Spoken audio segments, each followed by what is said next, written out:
ABI48 news Gujarat હવે નજર કરીએ આજના મુખ્ય સમાચાર પર। અમરેલીના ધારી પંથકના ફતેગઢ ગામમાં સિંહોના ટોળાએ રેઢિયાર બળદનો શિકાર કરતા ગ્રામજનોમાં ચકચાર મચી છે।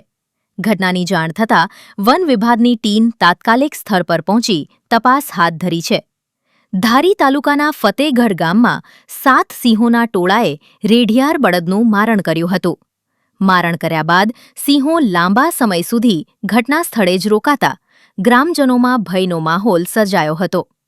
ઘટનાની જાણ થતાં વન વિભાગની ટીમ સ્થળ પર પહોંચી પરિસ્થિતિ પર નજર રાખી હતી। ગીર પંથકમાં સિંહોની અવરજવર વધતા પશુપાલકોમાં પણ ચિંતા જોવા મળી છે। ABI48 ન્યૂઝ ગુજરાત સાથે મહેશ બારૈયા, અમરેલી।